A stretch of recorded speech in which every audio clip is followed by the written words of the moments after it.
শুভ সকাল বন্ধুরা, শ্রাবণী ফ্যামিলি ব্লগে সবাইকে সুস্বাগত। তো তোমরা সব কেমন আছো? আশা করি সবাই ভালো আছো। আমরা মোটামুটি আছি আর কি। ঠান্ডার আমেজ, আবহাওয়াটা ভালো, কিন্তু শরীর ঠিক ভালো হচ্ছে না। মাঝে মাঝেই ঠান্ডা গরমের জন্য সর্দি হয়ে যাচ্ছে, কফ হয়ে যাচ্ছে, এরকম হচ্ছে। তো গরম ছিল, তো এই দুদিন বৃষ্টি হয়ে যেতে হঠাৎ করে ঠান্ডা, তো সেটা যেন একটা শরীরে এফেক্ট পড়ছে। তো যাই হোক, সকাল সকাল ঘুম থেকে উঠে একদম ঘর দোর ঝাড়ু মারার কাজ করতেই লাগবে। তো সেই জন্য সবার প্রথমে বিছানা গোছ করছি, কারণ সেই ঘর থেকে মেয়ে উঠে এসে আবার এই ঘরে পড়তে বসবে, আর ছেলে গেছে টিউশন। তো আমি দেখো ঘর দোর ঝাড় মেরে একদম বিছানা ঠিক করে গোছ টোছ করে আজকে সকাল সকাল ফেলছি লুচি। ভাবছিলাম রুটি বানাবো, তো এখন তো প্রায় রুটি হয়, লুচিটা অনেক দিনই হয়নি। তো অল্প করে একদম টিফিনের মতো আর কি, ওই 14-15টার মতো মাখিয়ে আর কি করছি, অল্প তেল দিয়ে বানাচ্ছি আর কি। যেহেতু ঠান্ডা ঠান্ডা সকালে চায়ের সাথে কিন্তু দারুণ লাগবে, তো সেই জন্য বানিয়ে ফেলছি। দেখো এই যে কাশিতে দেখতে পাচ্ছ, এতগুলোই মাত্র কিন্তু বানিয়েছি। এই দেখো থালি নিয়ে একদম রেডিও হয়ে গেছি খাবার জন্য। চাও বানিয়ে ফেলেছি, তিনজনে খেতেও বসে গেছি। ছেলেও টিউশন থেকে চলে এসছে, এখন প্রায় বাজছে 9:45টার মতো। তো ছেলে এলো 9:30টার দিক করে, তারপরে আমরা একসাথে খেতে বসে গেলাম। তো তারপরে দেখো খাওয়া দাওয়া সেরে একদম বাকি কি বলবো,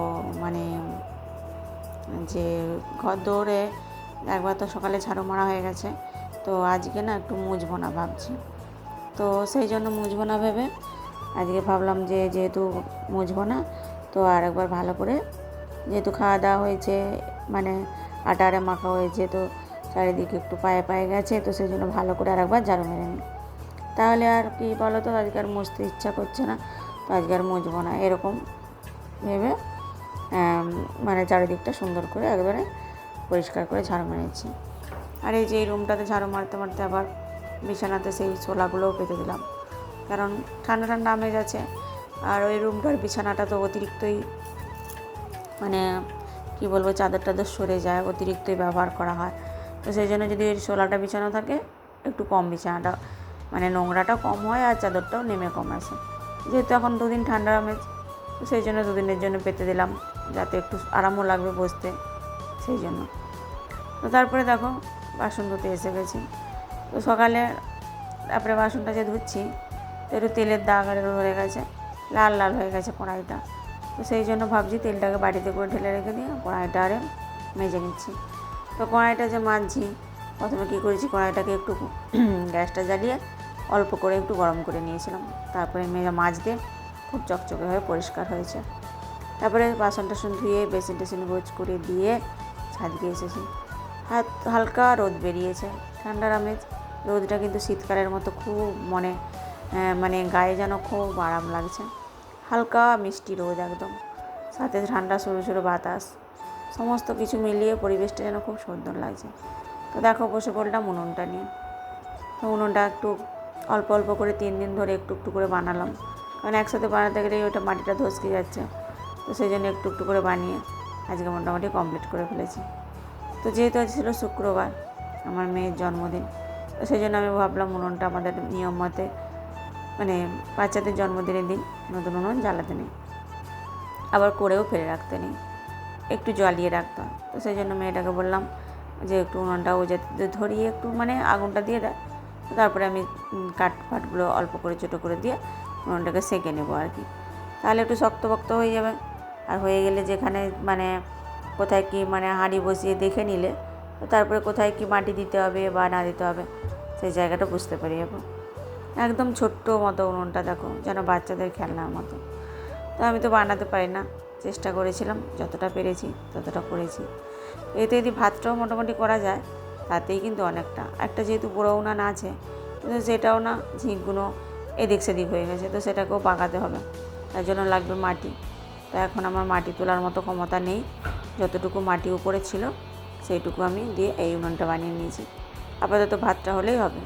তো তারপরে সেই উনুনটা পরে বর্ষার দিকে মানে মাটি টাটি নিয়ে এসে বেশি করে সুন্দর করে বানাবো। তারপরে দেখো যে গাছে একটা পেঁপে হয়েছিল, একটু রেঙে গেছিলো, তো ওই পেঁপেটা পারলাম, পেরে আমরা মায়ের মেয়ে মিলে পেঁপেটা কেটে খেয়েছি। তো খাওয়ার পরে তারপরে দেখো এখন কিন্তু আমরা একটা কোথাও যাচ্ছি মাঠে মাঠে। তো মাঠে মাঠে কোথায় গিয়ে পৌঁছালাম দেখো, দেখে নিশ্চয়ই বুঝতে পারছো যে আমরা কোথায় এসেছি। এটা হচ্ছে মানে অষ্টম প্রহর, আমাদের পাড়াতেই একটু দূরে মানে নিমন্ত্রণ দিয়েছিল, তো সেখানে খেতে এসেছি। আসার ইচ্ছা ছিল না, কারণ আমি বাড়িটা জানতাম না, যেহেতু আমরা এখানে নতুন। তো আমাদের পাশের বাড়ির একটা দিদি বলে চলো আমরা একসাথে যাব, তো সেই জন্য আবার বেরিয়ে আসলাম। তো ভালোই হলো, রান্না করতেও হলো না কিছু না, এসে একদম খাওয়া দাওয়া করে তারপরে দেখো চলে এসেছি। খাওয়া দাওয়া করে বাড়িতে এসে সেই যেহেতু নতুন মানে কি বলবো, এত বড় হয়েও মানে দুটো বাচ্চার মা, তাও কিন্তু সেই যেন ছোটোবেলার মতো যে উনুন বানাবো, মানে সেটা কখন জ্বালবো এই করবো, এগুলো নিয়ে না খুব ইন্টারেস্ট লাগে আমার।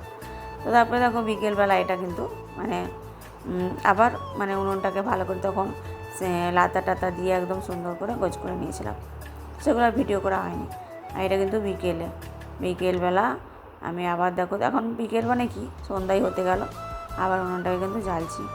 এখন পুরো লেপে টেপে দিয়ে লাতা দিয়েছিলাম, খুব সুন্দর করে মানে উনুনটা সুন্দর দেখাচ্ছে। তো তারপরে দেখো এই যে ভাত বসাবো। তো হাঁড়িটা একদম সকালে একটু বসিয়ে গরম জলের মতো করে দেখছিলাম হাঁড়িটা বসছে কি না, কারণ আমার আগের যে উনুনটা সেইটা নেই, হাঁড়িটা খুবই মানে হাঁড়িটা ছোটো, উনুনটা বড়, তো তার জন্য খুব অসুবিধা হয়। তো সেই জন্য আমি এটা মেপে একদম এই উনুনটা বানিয়েছি, ভাতটা হলেই হবে। কারণ আবার উনুনটা এতই মানে ছোটো যে এতে আবার শুধু ভাতটা করলেই দেখছি মানে বুঝে যাচ্ছে, মানে জ্বালনের পাশে আর কি, মানে তরকারি পাতিতে আর করা যাবে না। আর সেই উনুনটায় কি ভাত 3-4টে তরকারি সমস্ত কিছুই করা যায়, যেহেতু সেটার গভীরে অনেকটাই বড়, তো সেই জন্য সেটাকেও একটু ভালো করে বাগাবো ভাবছি একদিন। তো তারপরে দেখো জামা কাপড় সব মেলা হয়েছিল, তো সেগুলোকেও তুলতে হবে। আর যেহেতু আবহাওয়াটা খুব সুন্দর লাগছে বিকেলবেলা, ওই একই রকম যেন খুব সুন্দর একটা মৃদু বাতাস, সাথে ঠান্ডা ঠান্ডা, আর সূর্য ডোবার যেন একটা দৃশ্য, তো সব মিলিয়ে পুরোটাই সুন্দর।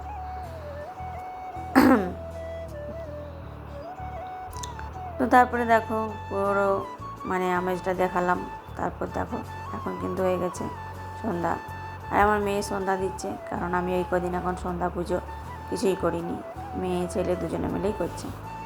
তো দেখো কত সুন্দর করে আমার মেয়ে কীরকম সন্ধ্যা দেয়, সেটা তো তোমরা আগেও দেখেছো, এখনও দেখে নাও।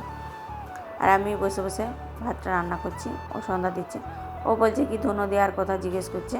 হ্যাঁ, আজকে কিন্তু পূর্ণিমা, বুদ্ধ পূর্ণিমা, তো ধুনো একটু দিলে হতো, কিন্তু ও আবার আগুন তুলতে পারবে না, তো সেই জন্য ও ধুনোটা বারণ করলাম দিতে, কারণ আমি তো ওটা হাত দেবো না ধুনুচিতে, তো সেই জন্য আর কি আজকে ধুনোটা দেওয়া হলো না। দেখো খাওয়া দাওয়া হয়ে গেছে, ঠান্ডা ঠান্ডা আমেজ, রোজের বৃষ্টি হচ্ছে এখন, মানে কালকে তো সারাদিন হয়েছে, রাতে হয়েছে, আর এই সারাদিনটা হয়নি, রাতে এখন হলো বৃষ্টিটা।